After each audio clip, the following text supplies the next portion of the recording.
les sanctions qui ont tombé sur la Russie, aucun athlète russe n'ira aux Jeux Olympiques de Rio, jusqu'à plus contraire. Et ensuite encore, nous allons parler du Tour cycliste de France qui se déroule actuellement. Nous allons parler du 16e étape qui s'est déroulée aujourd'hui. Et enfin, nous allons clôturer cette émission en fanfare avec notre jeune footballeur, c'est-à-dire le football américain qui est sélectionné dans la sélection des Jeux Olympiques de rugby des États-Unis, Team USA. Alors, mesdames, mesdemoiselles, messieurs, une fois encore, bonsoir. Je vous rappelle que la technicité de cette émission est assurée par Malik Sall.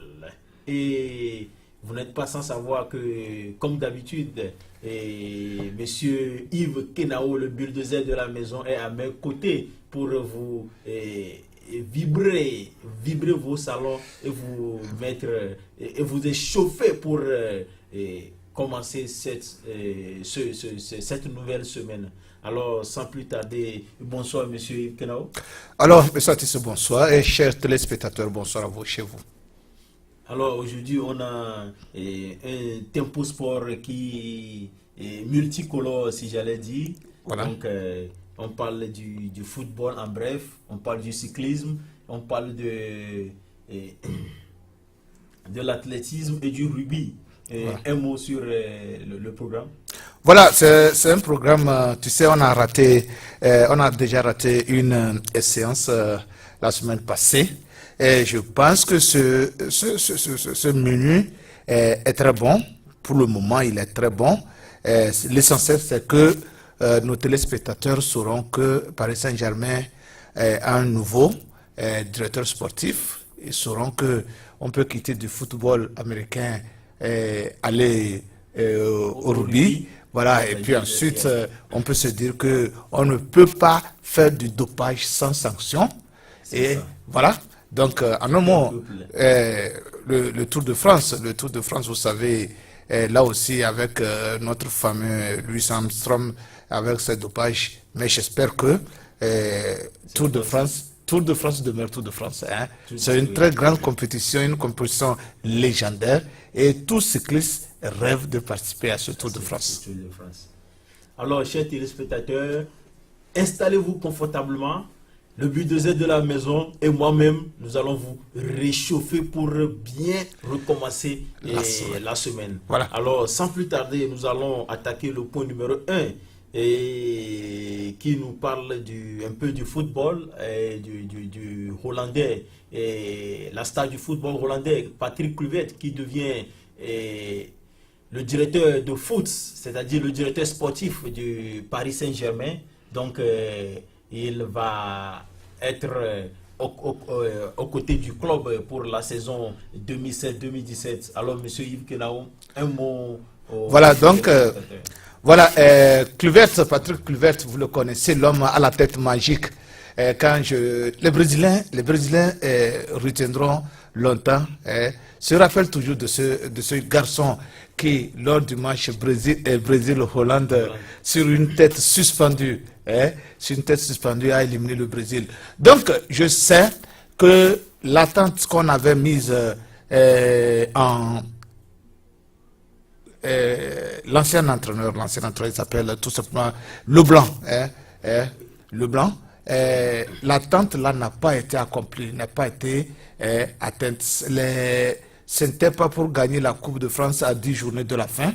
Le championnat français à 10 journées de la fin, ce n'était pas pour gagner la Coupe de France, c'était pour le championnat Ligue. C'était d'atteindre au moins la finale de Champions League.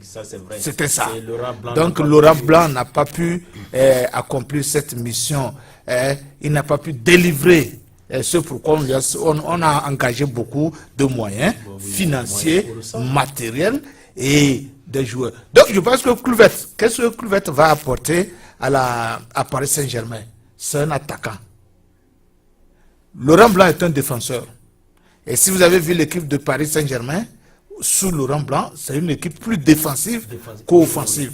Ça, c'est vrai. Donc, avec, avec Kluivert à la tête, je parie que Paris Saint-Germain sera une équipe à outrance offensive. Et ça fera quoi? Ça fera que tout simplement, Paris Saint-Germain serait beaucoup plus compétitif.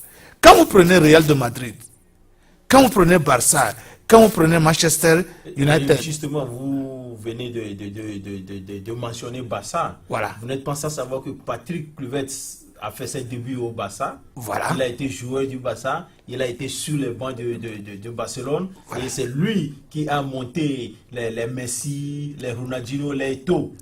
C'était l'œuvre même le système même de Pep Guardiola.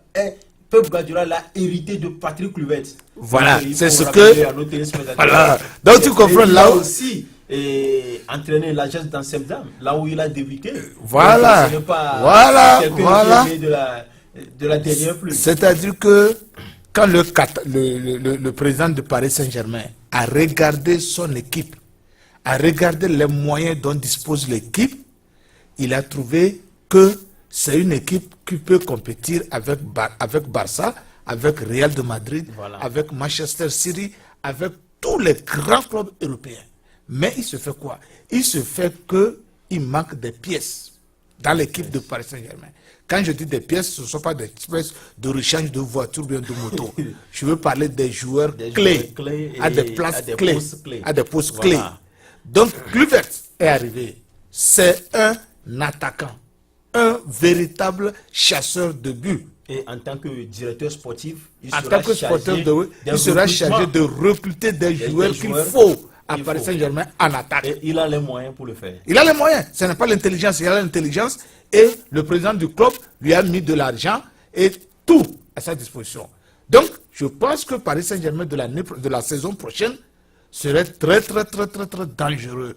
Très dangereux. Pas au niveau de la France. Parce qu'au niveau de la France, la suprématie de Paris Saint-Germain n'est plus à démontrer. Oui. Voilà, il sera encore champion. Mais c'est au niveau du continent européen que Paris Saint-Germain doit prouver que ce n'est pas Barcelone qui va les éliminer en quart de finale ou bien c'est Real de Madrid. Cette fois-ci, si Paris ne joue pas la finale, là, Kluivert non plus n'a pas fait son travail.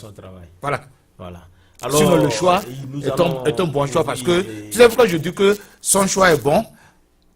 Quand vous allez en Espagne, quand vous allez en Angleterre, c'est toujours le même entraîneur. Il quitte Barça, il va à Chelsea, on le chasse de Chelsea, il quitte Chelsea, il va à Manchester, on le chasse de Manchester, on revient encore à Real de Madrid. Le cas précisément de fameux Mourinho. José Mourinho. Mourinho. Un grand entraîneur. Comment tu dis un grand entraîneur? Un entraîneur qu'on chasse partout, ce n'est plus un grand entraîneur. Il vient de recruter le Suédois, Ibrahimovic. Vous voyez.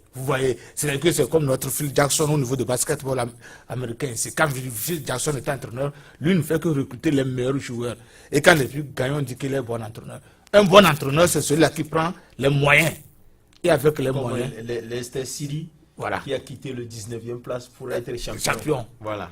Ça, cet entraîneur-là, s'il faut donner l'entraîneur de l'année, c'est à celui-là qu'il faut donner. Ce n'est pas celui... Il l'a déjà fait avec Liverpool, donc il l'a encore fait avec Leicester City. Donc, bonne chance à lui. Voilà. Donc, moi, je dis que je crois que Kluivert va relever le niveau de Paris Saint-Germain sur le plan continental, pas au niveau de la France, parce qu'il n'y a même pas une équipe pour compétir Paris Saint-Germain. Alors, mes chers téléspectateurs, si vous pensez qu'il y a quelque chose qui n'est pas dit, ou bien si vous pensez qu'il y a une question à poser, n'hésitez pas. Composez seulement le 612 224 2020 pour participer à cette émission. Alors, la balle est dans votre camp. Donc, appelez et nous allons vous recevoir. Alors, M. Yves Kenao, nous allons à présent sur le deuxième point du jour, qui est le Tour cycliste de la France. Et plus précisément, le 16e étape du Tour de la France, au sprint. Donc, c'est remporté par Peter Sagan. Et le maillot jaune est toujours porté par Christophe Froome. Donc, un mot sur le Tour de France pour nos téléspectateurs. Voilà, tout ce que je peux dire à nos téléspectateurs, peut-être que ces histoires de maillot jaune, il a remporté l'étape, il a remporté le sprint, il a monté, il a remporté quoi. Il faut reconnaître qu'au niveau du cyclisme, ce n'est pas individuel, ce sont des équipes aussi. Des équipes, voilà. Ce sont des équipes. Qu'est-ce que ça veut dire au niveau du cyclisme? Quand vous les voyez, comme vous les voyez sur l'écran présentement, il y a des gens qui font la montée dans la même équipe. C'est comme le milieu du terrain, la défense et puis l'attaque.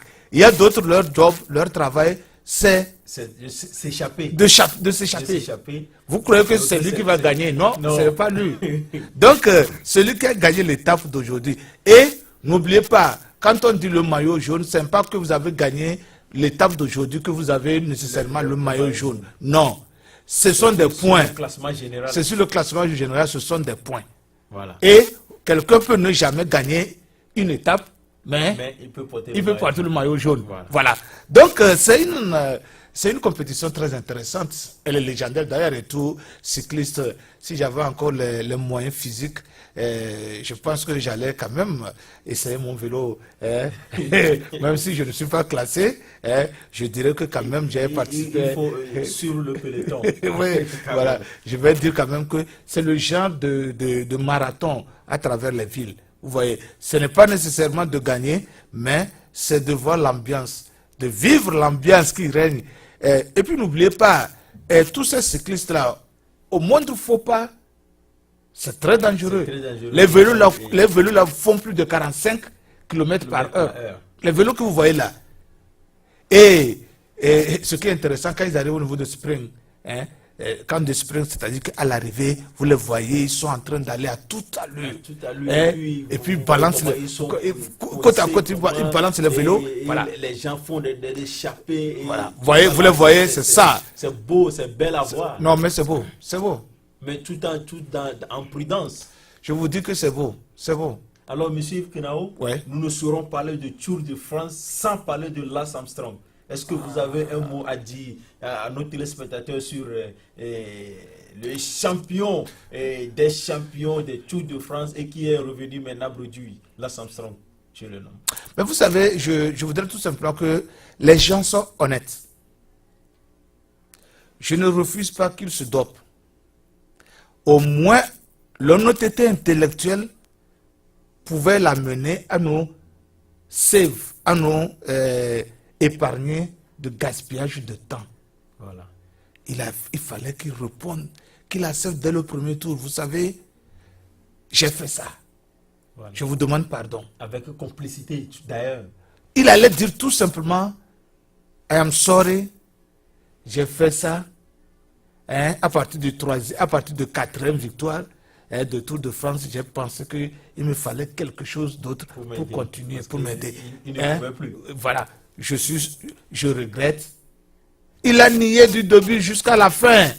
D'ailleurs, on l'a vu avec Maria Sharapova qui a fait une conférence de presse et a donné ses raisons. Ses raisons. Il dit qu'il a fait une erreur. Voilà. Qu'elle espère qu'on lui pardonne. Voilà, c'est ce que je le respecte. Mais c'est ça qui a fait que, je vous dis que j'ai dit finalement le sport où on laisse tout le monde se doper, ou si quelqu'un se dope, qu'on lui retire tout et qu'on lui demande même de payer l'argent qu'on lui a donné. Mais quand même on lui retire tout, on lui demande, mais si tu étais quelque part et tu attends le nom de Lance Armstrong, c'est ce que je dis.